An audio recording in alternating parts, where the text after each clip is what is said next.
ئەمریکا سەرکۆنەی کوشتنی هاوڵاتیانی مەدەنی لە سووریا دەکات. بەڕێز ئیریک ماندڵ سەرۆکی تۆڕی زانیاری و سیاسەتی ڕۆژهەڵاتی ناوەڕاست لەگەڵبانە لە نیویۆرکەوە. بەڕێز ئیریک سوپاس بۆ ئامادەبوونی بەڕێستان. ینی ئەمریکا چۆن دەڕوانێتە ئەم شەڕ و پێکدادانانی سووریا؟ ئایا ئەوەی ڕوودەدات شەڕی پاشباوەکانی ئەسەدە یان شەڕێکی مەزهەبیە کە دەکرێت؟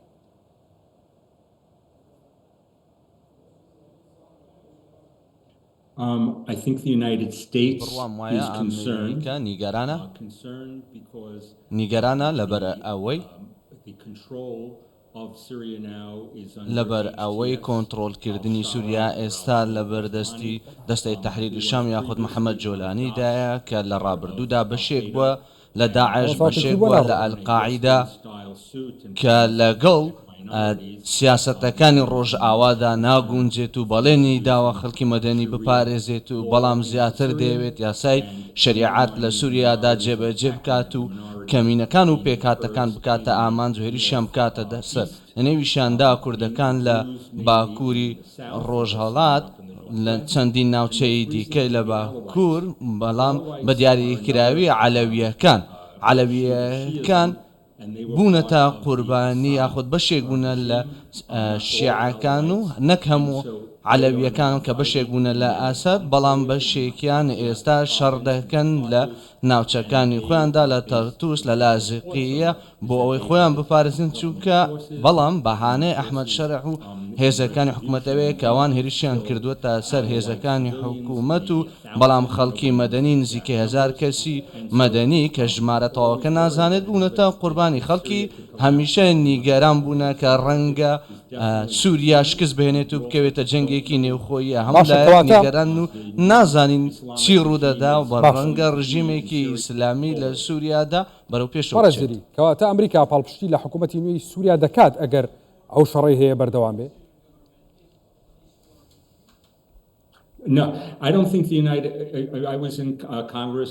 بڕوام وان نییە. من لە کۆنگرێس و وەزارەتی دەرەوە بووم هەفتەی ڕابردووە، گوێم لەوە بوو کە ئێمە تەواو نیگەرانین و پێویستە متمانە بە حکوومەت نەکەین و پێشوەختە پشت ڕاستی زانیاریەکان بکەینەوە بەر لەوەی پشتیوانی لەم ڕژێمە بکەین. بەڵام هاوڕێ ئەوروپیەکانمان هەڵەیەکی گەورەیان کرد کە زۆرێک لە سزا ئابووری وزەیەکانیان لا بردبەر لەوەی کە حکوومەتەکەی شەرع خۆی پێک بهێنێت.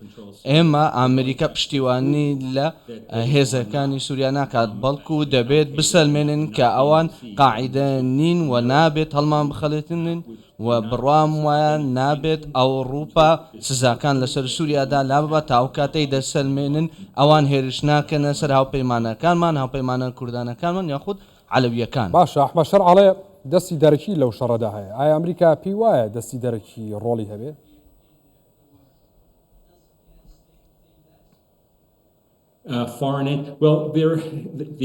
دەستی بیانی ڕەنگە خەڵکی بیانی هەبن کە ئەم جۆرە چالاکیەیان بوێتن ئێستا کە ئێرانیەکان و هەژمونی حکوومەتی ئێران لەسەر ئەسەد نەماوە و هەژمونەکان تەواو کۆتایی هاتووە. بەڵام ئەوەی کە زۆر هەژمونی هەیە تورکیایە ئێستا و دەیانەوێت ئەم نیگەرانیە زیاتر بێت. ئەمە گەورەترین گروپێکی دیکە ڕووسیەکان دەیانەوێت بنکە سەربازەکانی خۆیان لە ناوچەکاندا بهێڵنەوە و دەیانەوێت بەرگری لە بنکە سەربازیەکانیان بکەن. ئەمریکا لە بەرامبەردا خوازیاری ئەوەیە کە دۆخەکەی بێت، چونکە ئەوەی کە ڕووی داوە لەلایەنەکانی دیکە دەیەوێت ڕێگیری بکات لە جەنگێکی دیکەی نێوخۆیی یاخود جەنگێکی دیکە کە پەلکێشێت بەرەو لوبنان لە دژی کوردەکان بێت، هەر جۆرە جەنگێکی دیکە لە سووریا. بەڵام هەژمونی ئەمریکا ئێمە خوازیارین کە دۆخەکە هێور بێتەوە. ئێمە بەردەوام هاوکاری کوردەکانمان کردووە لە باکوور و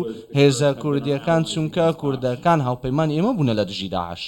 باشە، لەم قۆناغدا ئەمریکا چۆن پاڵپشتی لە پێگاتەکانی سووریا، کورد و دروز و عەلەویەکانەکە؟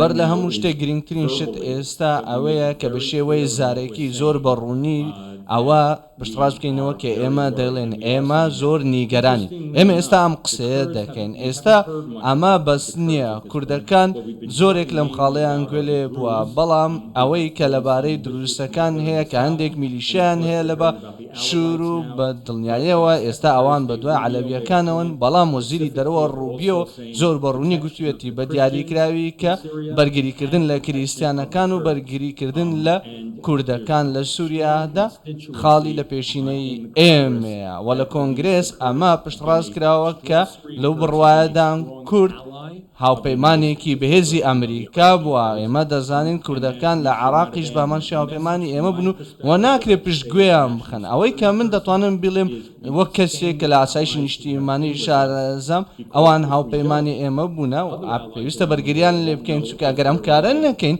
هاوپەیمانەکانی دیکەمان لە سەرانسەری جیهان دەزان کە ئێمە جێگەی متمانەنین کوردەکان لە سووریا پشتیوانی ئەمریکایان کردووە کە کێشەکە ئەوەیە تورکەکان ئێستا بەشێک لە هێزە نیشتیمانیەکانی سووریا کۆنتڕۆل دەکەن کە جیاوازن لە تەحریری شام و ڕەنگە فشار بکەن ڕەنگە بەم زوانە فشار لە کوردەکانیش بکەن بەڵام ئێمە بەهێز بمێنینەوە بۆ ئەوەی فشار لە تورکیا بکەین کە زیان بە کوردەکان نەگەێنێت و نابێت ڕێگەیان بدرێت کە لە باکووری ڕۆژاوە کارێکی لەم شێوە بکەن.